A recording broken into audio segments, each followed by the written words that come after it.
Doctor J Prameela ദേവി ബി.ജെ.പിയുടെ സംസ്ഥാന vice president കൂടി telephone ചേരുന്നു. ശ്രീ ജെ പ്രമീള ദേവി, ഒരു അക്രമ സംഭവവുമായി ബന്ധപ്പെട്ടാണ് ചർച്ചയ്ക്ക് പോയത് രാജേന്ദ്രനുമായി എന്നാണ് മനസ്സിലാക്കാൻ കഴിയുന്നത്. ശ്രീ എൻ ഹരി അതാണ് വിശദീകരിച്ചു കൊണ്ടിരുന്നത്. പക്ഷേ അതിനപ്പുറം ശ്രീ എസ് രാജേന്ദ്രൻ പാർട്ടിയുമായി അകന്നു നിൽക്കുകയാണ്. ബി.ജെ.പിയിലേക്ക് വരാൻ സന്നദ്ധനാണ് എന്ന തരത്തിലുള്ള നീക്കങ്ങൾ അദ്ദേഹം നടത്തുന്നു എന്നും വിവരങ്ങളുണ്ട്.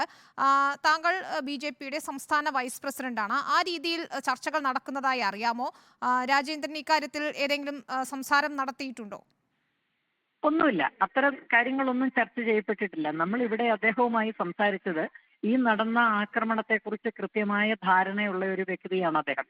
അദ്ദേഹം സ്ഥലത്തെ ഒരു പൊതുപ്രവർത്തകൻ, നേതാവ്, മുൻ MLA എന്ന നിലയ്ക്ക് അദ്ദേഹത്തിന് ഈ നടന്ന സംഭവത്തെക്കുറിച്ച് ധാരണയുണ്ട്. ഞങ്ങൾ ഇന്ന് BJP-യുടെ നേതാക്കൾ ഇവിടെ സന്ദർശനം നടത്തി ഈ ആക്രമിക്കപ്പെട്ട കുട്ടിയുടെ വീട്ടുകാരെ സന്ദർശിച്ചു. ഇതുമായി ബന്ധപ്പെട്ട് വിവിധ സോഴ്സസിൽ നിന്ന് വിവരങ്ങൾ ശേഖരിക്കുന്നതിന്റെ ഭാഗമായിട്ടാണ് ശ്രീ എസ് രാജേന്ദ്രനെ കൂടി കാണുന്നത്.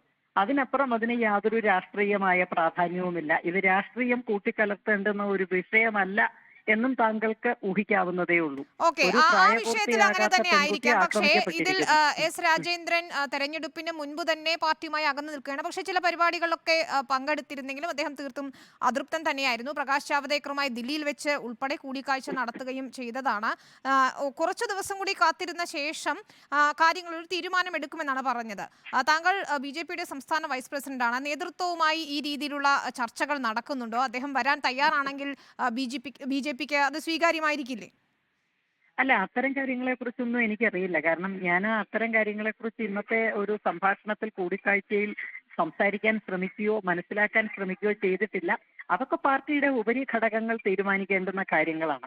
ആരൊക്കെയാണ് പാർട്ടിയിലേക്ക് വരേണ്ടത്, ആരെയൊക്കെ ഏതൊക്കെ സമയത്താണ് സ്വീകരിക്കേണ്ടത് തുടങ്ങിയ കാര്യങ്ങൾ ഉചിതമായ തീരുമാനമെടുക്കാൻ പോന്ന പ്രാപ്തമായ ഒരു സംവിധാനം ഭാരതീയ ജനതാ പാർട്ടിക്കുണ്ട്. അതുകൊണ്ട് അത്തരത്തിലുള്ള കാര്യങ്ങളെക്കുറിച്ചൊന്നും ഞാൻ ആലോചിച്ചിട്ടില്ല. അതെന്റെ പർവ്യൂവിൽ പെടുന്ന വിഷയങ്ങളായി ഞാൻ കരുതുന്നില്ല. ഞങ്ങൾ ഇന്ന് സന്ദർശനം നടത്തിയത് വളരെ ഹീനമായ മൈനറായ ഒരു പെൺകുട്ടിക്കെതിരെ നടന്ന, അവളുടെ മുടിയിൽ കുത്തിപ്പിടിക്കുകയും ശരീരത്തിൽ സ്പർശിക്കുകയും ആക്രമിക്കുകയും കൈയൊടിക്കുകയും ചെയ്ത വളരെ നിഷ്ഠുരമായ ഒരു സംഭവത്തിൽ വേണ്ടത്ര ജാഗ്രത പോലീസിന്റെ ഭാഗത്തു നിന്നുണ്ടായിട്ടില്ല. അർഹമായ വകുപ്പുകൾ ചേർത്ത് കേസെടുത്തിട്ടില്ല എന്ന് മാത്രമല്ല, അവരെ പ്രതിരോധിക്കാനും ഇവരെ സംരക്ഷിക്കാനും ശ്രമിച്ച ആളുകൾക്കെതിരെ ജാമ്യമില്ലാത്ത വകുപ്പുകൾ പ്രകാരം കേസെടുത്ത് അവരെ കുടുക്കുക കൂടി ചെയ്ത പോലീസിന്റെ വളരെ നീതിരഹിതമായ നടപടിയെ പറ്റി അന്വേഷിക്കുന്നതിനും പോലീസ് ഉദ്യോഗസ്ഥരോട് വിശദാംശങ്ങൾ തേടാവുന്നതാണ്. എസ് രാജേന്ദ്രനുമായി അദ്ദേഹം ഇപ്പോഴും CPM-ൽ തുടരുന്ന നേതാവാണ്. ഫോണിൽ സംസാരിക്കാവുന്നതാണ്. അദ്ദേഹത്തിന്റെ വീട്ടിൽ തന്നെ പോയി ഇക്കാര്യങ്ങൾ ചർച്ച ചെയ്യേണ്ടുന്ന ഒരു സാഹചര്യം എന്തായിരുന്നു? അല്ല, അങ്ങനെ ഒരു അവസ്ഥയുണ്ടോ? ഫോണിലേ സംസാരിക്കാൻ പാടുള്ളൂ, വീട്ടിൽ വെച്ച് കാണാൻ പാടില്ല, അങ്ങനെ ഒരു സാഹചര്യം ഉണ്ടോ? ഗൗരവമുള്ള വിഷയങ്ങൾ നമ്മൾ ഫോണിൽ സംസാരിക്കലല്ലോ പതിവ്.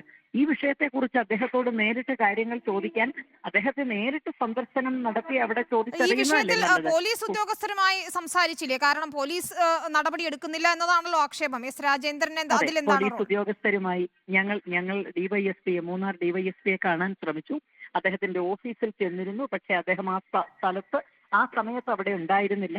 തീർച്ചയായും തൊട്ടടുത്ത ദിവസങ്ങളിൽ ഞങ്ങൾ പോലീസ് ഉപരി ഉദ്യോഗസ്ഥരുമായി ബന്ധപ്പെടും. അവരിൽ നിന്ന് കാര്യങ്ങൾ ചോദിച്ച് മനസ്സിലാക്കും. ഈ ആക്രമിക്കപ്പെട്ട പെൺകുട്ടിക്ക് നീതി കിട്ടുന്നുവെന്ന് ഉറപ്പാക്കുക തന്നെ ചെയ്യും. അക്കാര്യത്തിൽ ഭാരതീയ ജനതാ പാർട്ടിയുടേത് യാതൊരു സംശയവുമില്ലാത്ത നിലപാട് തന്നെയാണ്. ശരി, ഡോക്ടർ ജെ പ്രമീള ദേവി, വളരെയധികം നന്ദി പ്രതികരിച്ചതിന്. BJP-യുടെ സംസ്ഥാന വൈസ് പ്രസിഡന്റ്, മധ്യമേഖലാ പ്രസിഡന്റ് എൻ ഹരി എന്നിവരും പ്രതികരിക്കുകയായിരുന്നു. ഏതായാലും എസ് രാജേന്ദ്രൻ